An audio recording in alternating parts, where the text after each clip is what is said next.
We all know the feeling of feeling like maybe you got an illness that can't be cured, or something, or you feel a certain pain here and you think it's cancer, and because of that it completely ruins your day. It takes the color out of the sky, like the sound don't make sound no more, and you're completely depressed until you go to the hospital. And the doctor tells you you don't have cancer. It's just a pain on your side and there's nothing to be worried about. That feeling of you don't have cancer, you're not gonna die, makes the whole day feel like heaven. Prior to that, you may have looked at people who were healthy, who you knew were healthy, and you felt like, man, they're so lucky. And you even looked back maybe a few days ago when you were completely healthy, and you even felt maybe some envy. You're like, man, I was so healthy and I really didn't appreciate it. And it's only when you're met with the potentiality of dying, of meeting your maker, of experiencing the ultimate separation and disintegration, which is death, only experiencing an illness that could potentially ruin your life, that's the only time you could really appreciate your health, which is your number one asset, health and time, right? And the feeling that you get when you feel like you're losing your health and then you regain it back is the sense of relief. That sense of relief comes with an appreciation of your health. So you feel, oh, okay, it's not cancer. And that feeling, oh, you almost on the inside of yourself, you almost hug yourself and you almost hold on to the health to the health that you already have, and you enjoy your day even more. You may go home and watch a movie, but the movie feels even greater. And what caused that was the feeling of losing something and gaining it back, right? And prior to that, you didn't have access to those feelings. Prior to that, you didn't have access to that feeling of gratitude. And the only way for you to really feel the true nature of gratitude, of having something so valuable, is for you to almost lose it. And just a reminder, we're having 50% off all of our courses using the coupon code MINDFUL, and that's only available for this month. You can purchase all of our new courses like Emotional Mastery and the Charisma Blueprint using the coupon code MINDFUL for 50% off. And you can work with me one-on-one using the coupon code MINDFUL for 20% off. Okay, so I'll see you guys inside, and let's continue. I'm gonna give you guys an example of one. By the way, people, I write a lot of the times. I like writing, and this is some of my writings. And I use an AI voice to translate my writing into a audiobook. I don't think I'm ever gonna release it, but the only way I release it is through YouTube. But let me tell you guys what I wrote about this. This was a few months ago. When we feel the threat of losing something, it triggers a primal instinct within us to protect and preserve what we value. This phenomenon can be compared to a sailor lost at sea, longing for land. After being adrift for days or weeks, the sight of land becomes both a lifeline and a symbol of hope. The sailor's appreciation for solid ground intensifies because they have experienced the fear and uncertainty of being separated from it. And it's almost like, and unfortunately, like I'm going to tell you in the video, a lot of people never allow their partners to feel that. They're like a shitty parent, not a shitty parent, but they're like a hypersensitive parent that can't stand seeing their kids cry. Bitch, you better let that kid cry. That's how they grow. Sorry, do not call single mothers bitches. That is sexist. Sorry, Melissa. Jesus Christ, it's the holiday season. All right, let's keep, But a lot of them don't allow their partners to feel that way, and that's a mistake. That's just a mistake. Similarly, when we face the possibility of losing someone or something important to us, we become acutely aware of their significance in our lives. The fear of separation awakens a deep sense of attachment and love within us. This heightened emotional response is often a result of realizing the potential void that would be left behind if we were to lose what we hold dear. It's almost like if you're negotiating and you don't want to give this up. Like there's something, this is like your most valuable piece, right? But they don't want to budge, but you're really desperate. So you offer this because you like it. You're like, take this part. No, actually, you offer this part. You're like, just take this part and that's it. You're like, no, I want the whole thing. And if you're really desperate, you're like, you know what? Fuck it. Take the whole thing, right? This is similar to the emotions we feel. You're like, hey, Bob the girlfriend. She's trans. Hey, Bob the girlfriend. I like you. Right? and you're offering, this. I like you. I like being with you. You see their text. Hey. And you're like, you know what? I like them a lot, but I don't want to text them now. I'll text them later, right? But now you feel like you're losing them. You're like, oh my God, you know what? Fuck it. I'll offer you all of this, which is, please respond. Please respond. Please respond. We're always working with a certain part, with certain parts of our emotions. We only express the bigger part of our emotions when we feel like it's our last option. It's like Dragon Ball Z. Goku only turned Super Saiyan when he felt like his life was in danger, right? You only turn Super Saiyan when you feel like your life is in danger, but you can't fake it. Your life, you actually have to be in danger for you to turn Super Saiyan. And this person does like you, but they don't have access to those intense emotions because you never create the situation for them to feel it. Like when people die, they usually, those feelings were always there. The feeling of mourning, like, oh my God, I cannot believe I lost someone so special. That feeling was always there. But it only required that circumstance of them dying for you to actually feel the complete range of how much love you felt for them. Only the depth of that person will allow you to release it. You can't just feel it willy-nilly unless they pull away, unless they create distance. You allow people to feel the full range of how they feel about you through this. And just keep listening. When we ultimately regain what was temporarily lost or threatened, a feeling of relief washes over us. This relief is accompanied by a surge of neurochemicals in our brain, including oxytocin and dopamine. Oxytocin, often referred to as the love hormone, plays a crucial role in social bonding and attachment, making us feel closer to the person or thing we almost lost. And it's not that you're creating that feeling out of nowhere. What you're doing, you're like an alchemist, like a magician. And you are allowing this person to feel this. Most people don't have access to those emotions. And the feeling of relief is the best way to allow this person to feel what they really feel about you. Because people, again, the brain, it's very taxing on us to be at such a high state of feeling and appreciation. That feeling is only reserved for whenever we are going to lose something. Right? That's only there to conserve what you already have. And so once you have what you already have, it'll go down. It can't always stay up. The key is to find ways to allow it to arise from time to time. Dopamine, known as the reward hormone, reinforces the positive emotions associated with the reunion or restoration, further strengthening our bond. The combination of relief and the release of these neurochemicals deepens our appreciation and love for what we have regained. It reminds us of the fragility and impermanence of life, prompting us to cherish and value the people and things that bring us joy and fulfillment. And people might say that's manipulation. No, that's reality.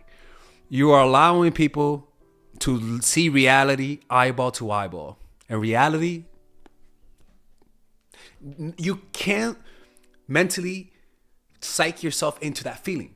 You have to lose it. And the beauty about life is that life comes with conflict.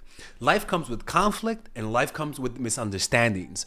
And life will always, always give you those opportunities to feel like you lost something and regain it. How? Because we don't know everything. We only see the world from our perspective. We don't know what's going on in somebody else's mind. We don't know what's going on the other side of the street. We can only focus on the here and now. And as a result, there's going to be things that you don't know. And how you handle uncertainty, a lot of the times is an indication of how much anxiety you're going to feel. And most people do not handle uncertainty pretty well. Most people panic at the sight of uncertainty, just like a child panicking at the sight of a dark room with a devil inside. We also react to that the same way. So whenever you're in a relationship with someone, you're always going to have moments of insecurity. You're always going to have moments when you feel like you're going to lose this person, right? And unfortunately, we always end up appreciating our partners when we feel like we lost them and regained them. Our mind plays tricks on us. If our partner just pulls away a little bit because of work, yeah, they might have work, but there's a part of our brain that says, what if that's an excuse? You know? And so we have a lot of loose strings of insecurities because there's a lot of things we just don't know. And as a result, whenever we feel like this person might be making excuses not to see us, and then the next time we see them, they do something that removes all of those doubts that they don't love us. The removal of those doubts comes with a sense of relief. Or better yet, when you're talking to someone and they haven't texted you in the whole day, and then right before the day ends, you see their text and you feel like a sense of relief, and your whole night brightens up. This is the feeling that you have to make someone feel. Anybody that fell in love with you, you made them feel this way without knowing you. Maybe you didn't know, but something happened in your life when you were talking to them that made them feel insecure. Maybe it wasn't something you did, but maybe it was something that they saw in their imagination. The point is that you can't fall in love with someone if you don't go through those cycles of continual, I like them, I might be losing them, oh, they really like me, it's just in my head. I'm losing them, oh, no, it's just in my head. Your brain always causes this.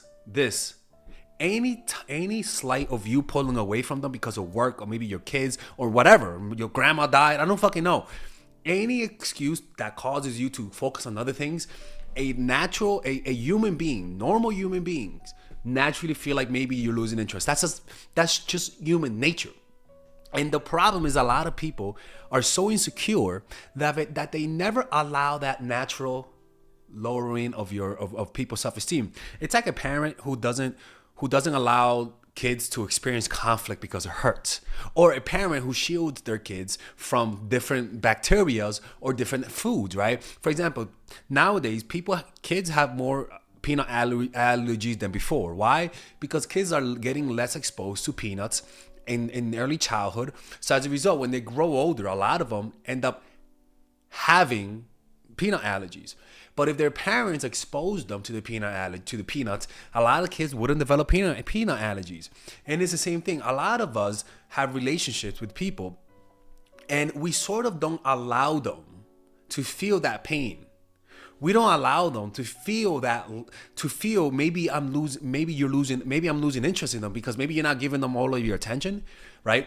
If we don't allow the person to miss us, to feel like they need you, to maybe doubt whether or not you really have to work, all of those things are the important parts of falling in love, people. And if you're just like a parent who doesn't expose your kids to peanuts, if you don't do that, you're gonna have a sensitive kid who's allergic to fucking everything, even the air he breathes. If you don't do that, you're gonna have a partner who doesn't have that never really experienced pain on your behalf, right? Because by experiencing pain on your behalf, it creates the obsession in the person's brain for you. Like, that's why again, for example, the other day I had a ear thing, like ringing in my ear, and I still have it now. But the reason why I had it was because I started developing neck pain, and my whole head was like a crazy headache, and just everything was stiff. Even my temples were like my ear. I felt pressure going outward, and like just really bad.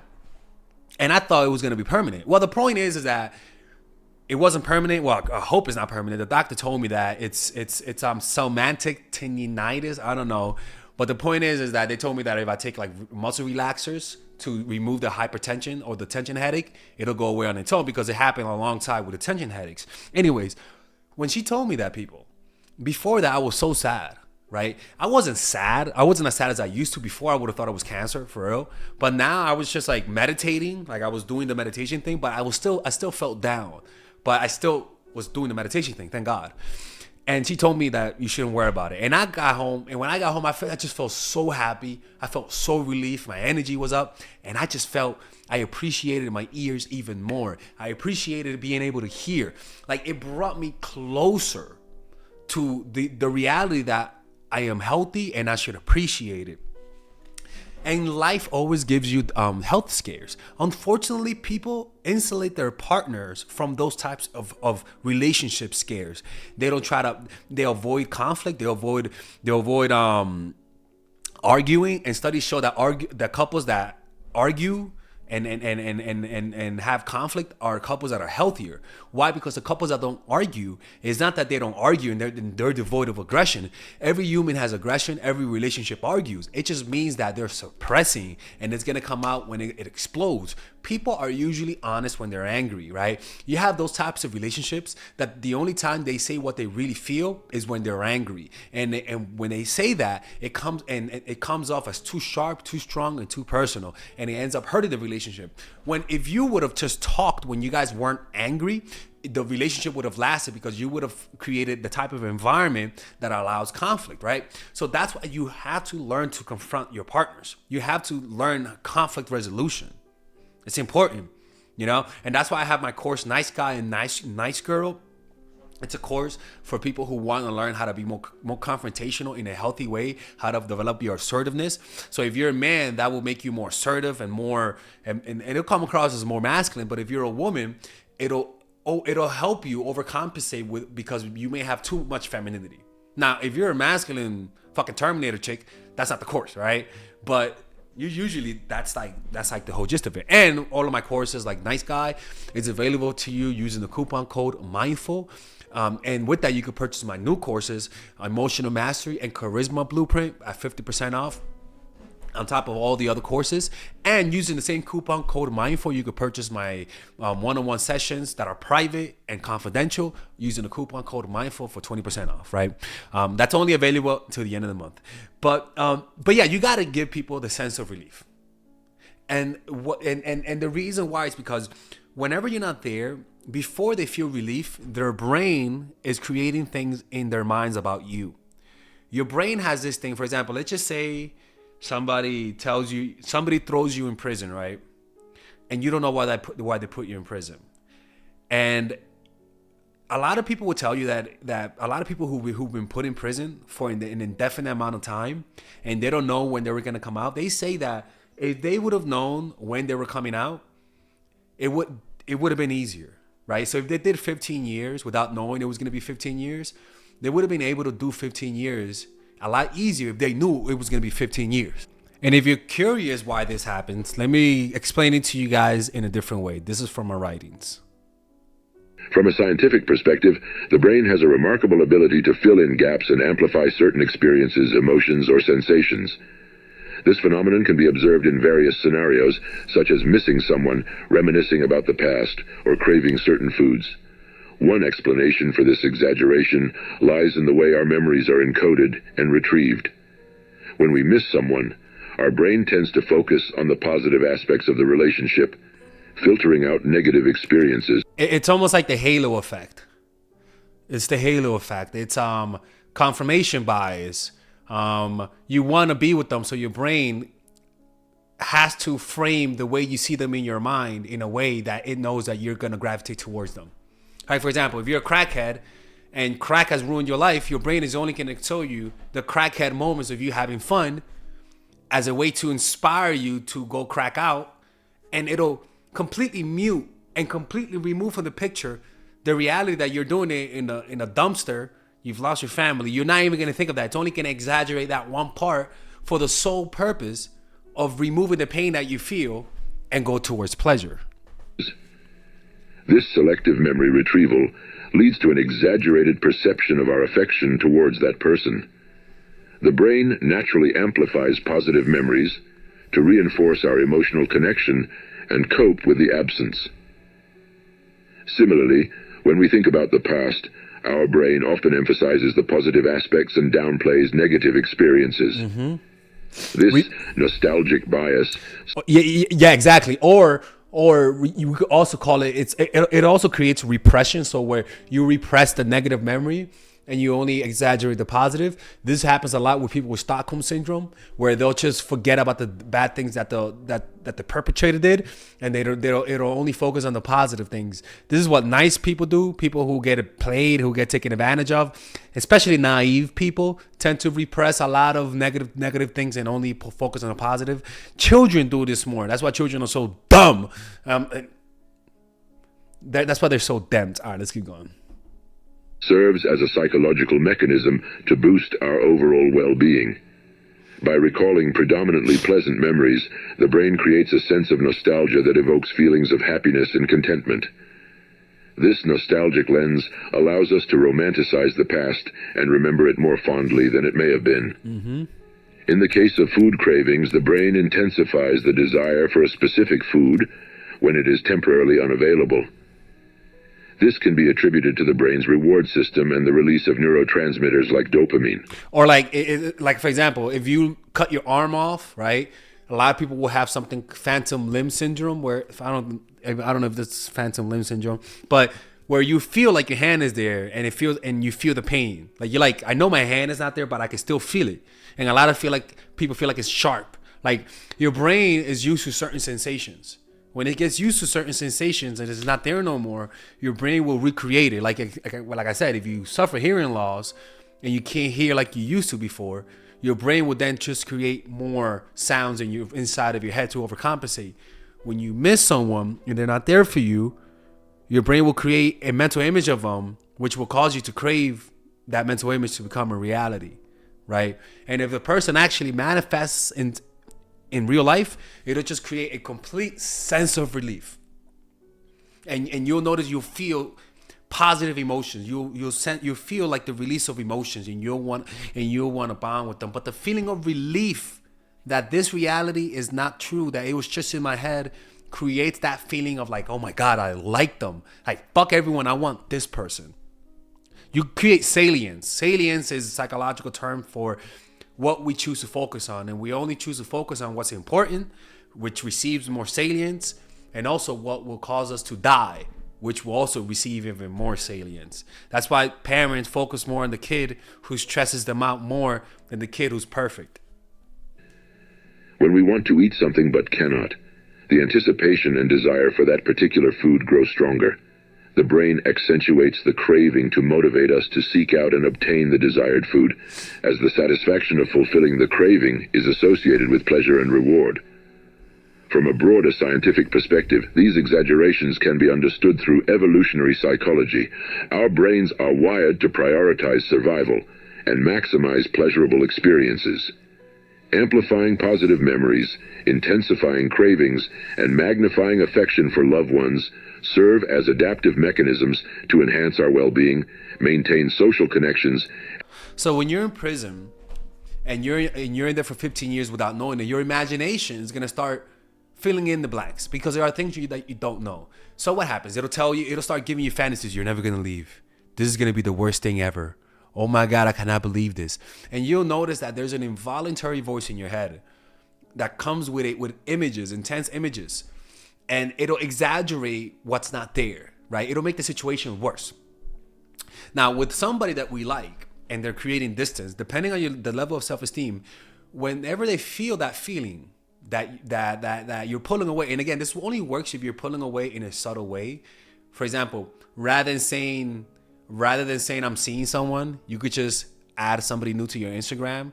And if the person likes you, he'll notice or she'll notice that you added someone new, right? That subtle thing where they have to go an extra step to find out is a sign that they like you because they're really paying attention. But also that extra step makes them feel like you didn't do that intentionally. It's not like a manipulation tactic. You know what I'm saying? Anyways, because this is what people do when they get caught cheating. They add somebody and the partner notices and you're like, how you notice that? It's because they were checking. And the only reason why they were checking is because they like you. You know what I'm saying?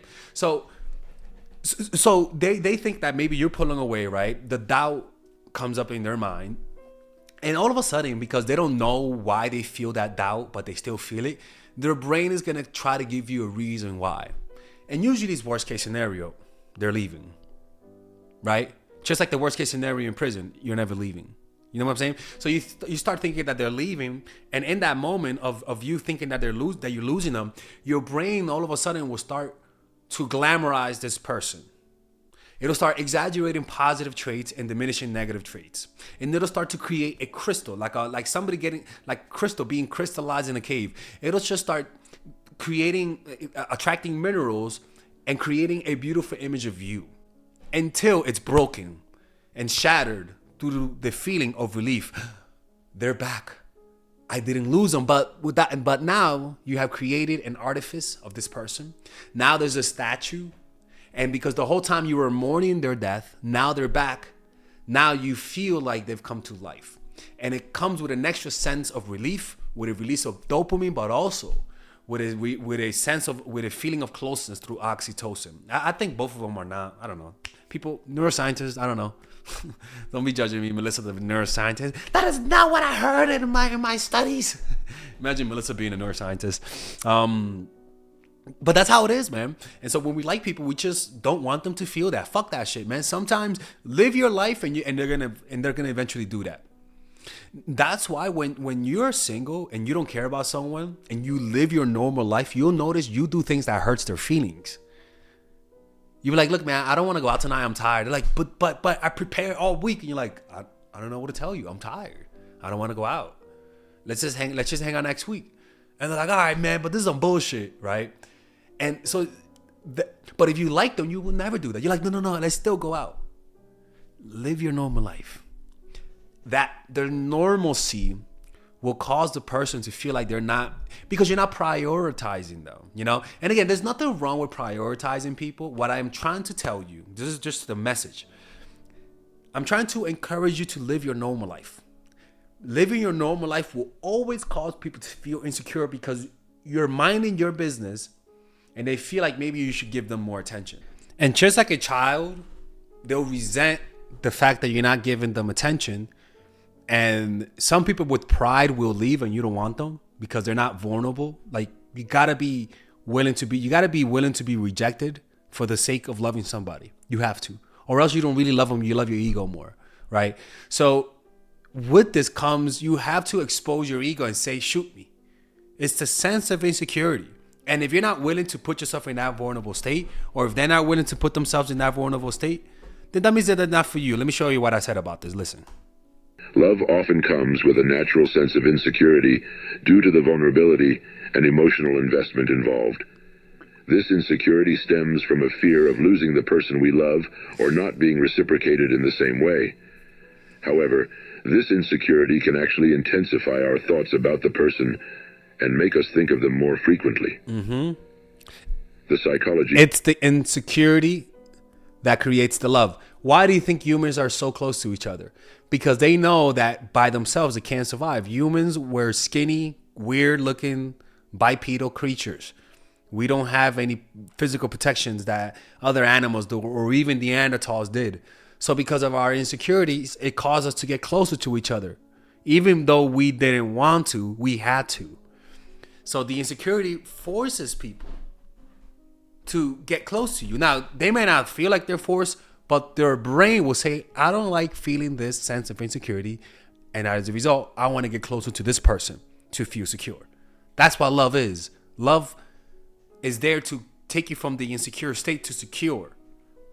Behind this phenomenon lies in our desire for security and reassurance.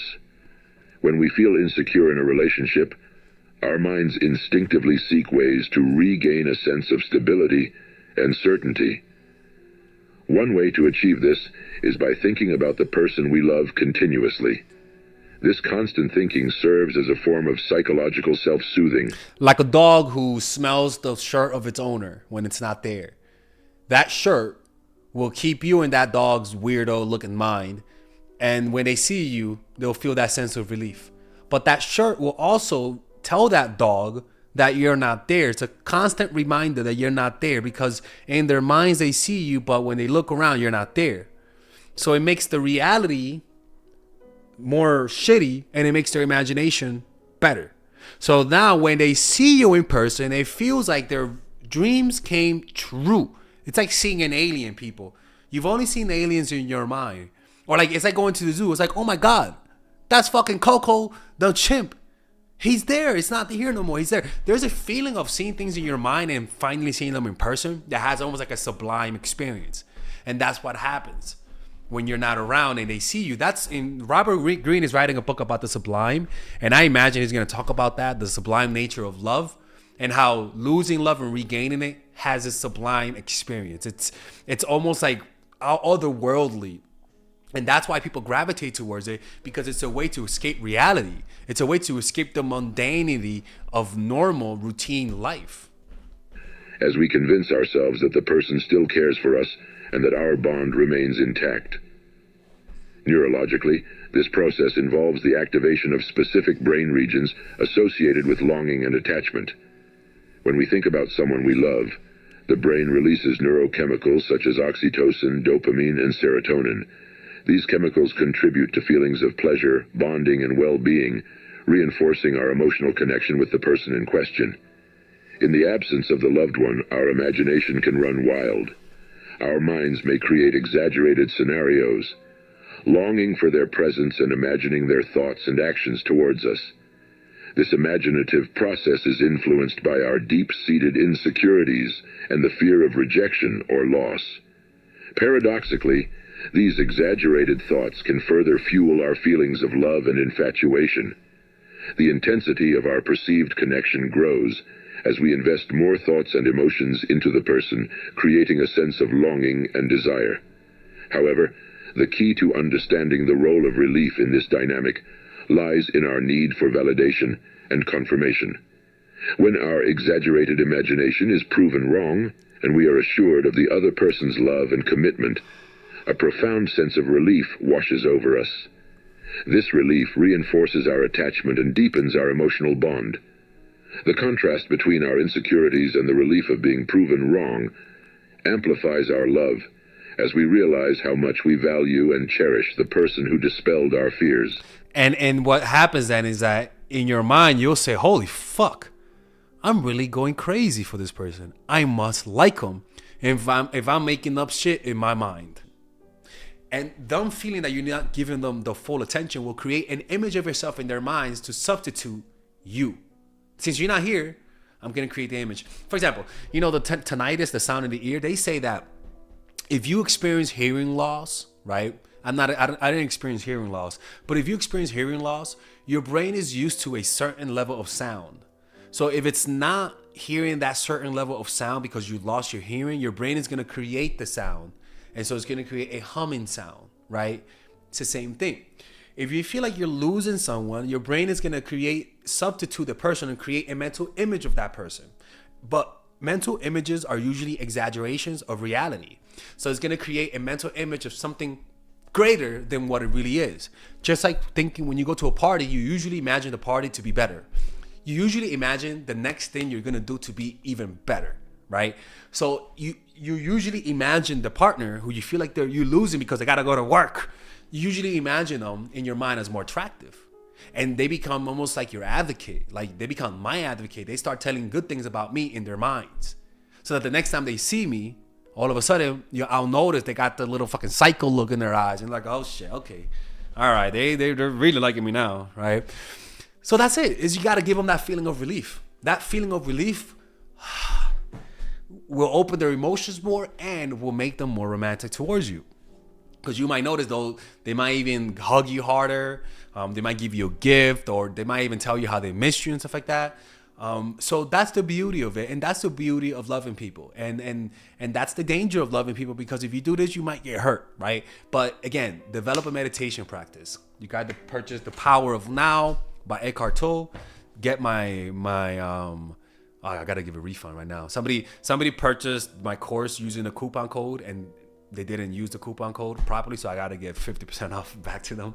But Emotional Mastery, it's a course for that. Or you could go to a Vipassana 10-day retreat. Just go to dharma.org, or just go to Google 10-day silent retreat, Dharma, and you'll find it, and you'll be able to sign up. Anybody who does it and signs up, please let me know, okay? If you end up doing a free meditation retreat, the 10-day, I'm going to give you access to my course. You tell me what course, and I'm going to give you access to it. It's a free thing, but you got to prove to me that you actually did the 10-day retreat. Or you guys can talk to me if you actually finish. If you actually do this, the meditation retreat, and you prove that you did it, let me know, and I'll give you a call, and we can have a quick conversation as a thank you for actually doing what I said, okay? Anyways, if you guys want to learn more about this, get my courses. I teach you guys exactly how to do these types of things in my course, okay? All right.